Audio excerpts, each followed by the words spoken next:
I'm here in the riparian forest along the prairie in southeastern Nebraska, and I wanted to talk about the tall grass prairie. And if you can see behind me, there's actually forest, but back in there is the tall grass prairie. And this is an area that is important habitat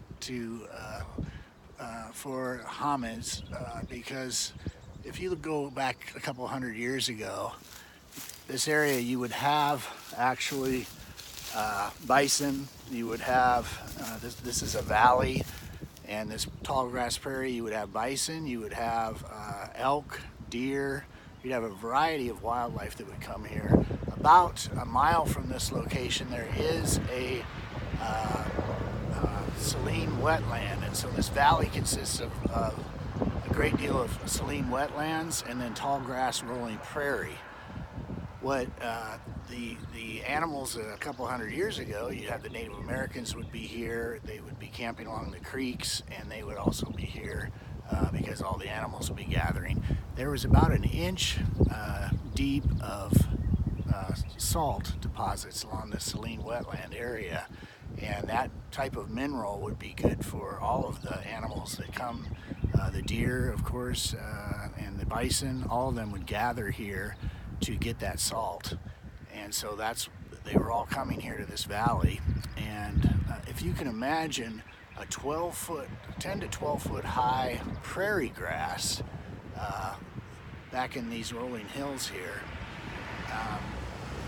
a hominid could literally stand in that prairie grass and go in and grab, as a herd of bison come through, go in and grab an adult male, grab them by their horns, break their neck.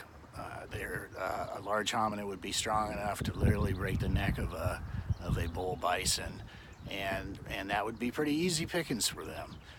The other thing I wanted to highlight about this area, there are a great deal of confluences of creeks that come into here from this valley, and they flow into the Salt Creek that then flows into the Missouri River to the east of here.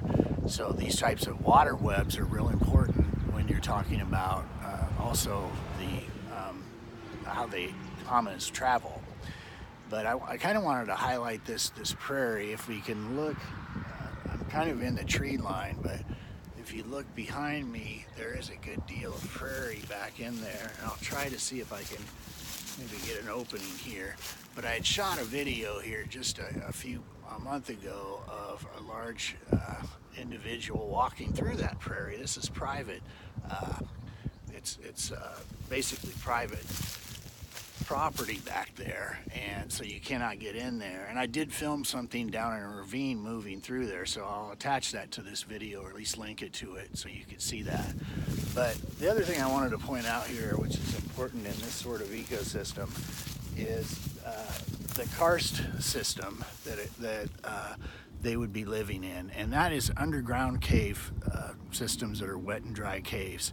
There's Dakota sandstone underneath this prairie, and there is a large ravine back behind me.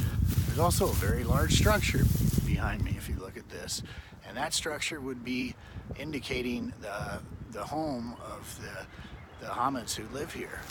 But back in this area, there's a large ravine back behind all of this, and within that ravine would be the karst system cave entrance. I cannot get back in there, but I would love to get back in there and take a look at that, because it's just a rare opportunity to go into one of what I believe the home of one of these hominids. I cannot, if I trespass into this area, this is a part of a large prairie system, a corridor that is protected land, and so I'm not able to get back in there, but I am able to show you that this is at least a large marker here.